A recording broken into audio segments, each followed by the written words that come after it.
नमस्कार, कशिश न्यूज देख रहे हैं आप और मैं हूं आपके साथ तान्या चौधरी। और सबसे पहले बड़ी खबर हम आपको पटना से बताएं, जहां पर पटना पीएमसीएच में दुष्कर्म पीड़ित बच्ची की मौत हो गई है। पीएमसीएच में इलाज के लिए घंटों इंतजार करना पड़ा था। बेड खाली नहीं होने और रहने पर 4 घंटे एम्बुलेंस में पड़ी रही थी बच्ची। कांग्रेस नेताओं के हंगामे के बाद बच्ची को एडमिट किया गया था। तो बड़ी खबर हम आपको बता रहे हैं, पटना से दुष्कर्म पीड़ित बच्ची की मौत हो गई है।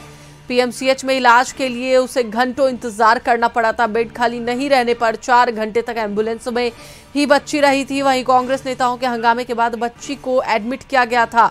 इसी पर अधिक बातचीत के लिए हमारे साथ हमारे सहयोगी आशुतोष जुड़े हुए हैं। आशुतोष, यह काफी बड़ा गंभीर मामला है। इस पूरे मामले पर कल भी देखा गया कि कांग्रेस पार्टी की ओर से अस्पताल में बात की गई, उसके बाद उसे भर्ती दिया गया। अब यहाँ पर एक और बात जो सामने आई है कि बच्ची की मौत हो गई है। घंटों इंतजार करने के बाद उसका इलाज नहीं हुआ। अब एक बड़ी खबर सामने आई कि उसकी मौत हो गई है। वाली बात है और एक बात तो स्पष्ट निकल कर आती है, पीएमसीएच में बेड मिलने को लेकर बच्ची को काफी इंतजार करना पड़ा। और जब कांग्रेस नेताओं ने जबरदस्ती प्रयास कर बच्ची को बेड दिलाया तो फिर बच्चे की मौत हो गई।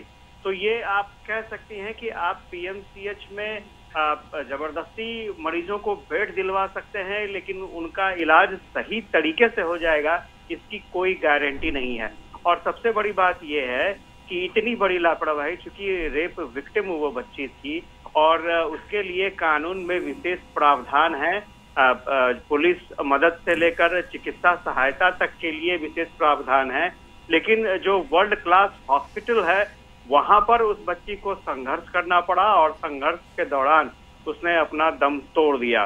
तो ये पूरे चिकित्सा व्यवस्था को लेकर के एक बड़ा गंभीर सवाल है कि किस तरह से पीएमसीएच की जो कार्यशैली है, जो एडमिनिस्ट्रेशन, जो प्रबंधन है, कैसे इस अपनी मानसिकता को पीछे छोड़कर सेवा भावना के साथ किसी भी परिस्थिति में पीड़ित जो मरीज है उसका इलाज बेहतर तरीके से हो सके, ये कब सुनिश्चित हो पाएगा, ये एक बड़ा सवाल है।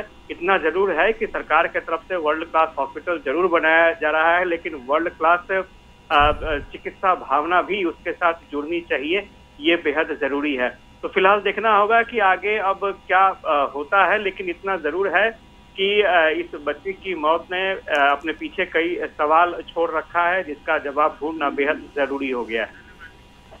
चलिए, बिल्कुल, बहुत बहुत धन्यवाद आशुतोष पूरी जानकारी के लिए। तो एक बार फिर से आपको बता दें कि पूरे चिकित्सा व्यवस्था पर अब सवाल खड़े हो रहे हैं कि रेप पीड़िता को इतने समय एक तो इंतजार करना पड़ा, लेकिन जब बेड मिला तो भी ढंग से इलाज नहीं हुआ और आखिरकार उस बच्ची ने दम तोड़ दिया।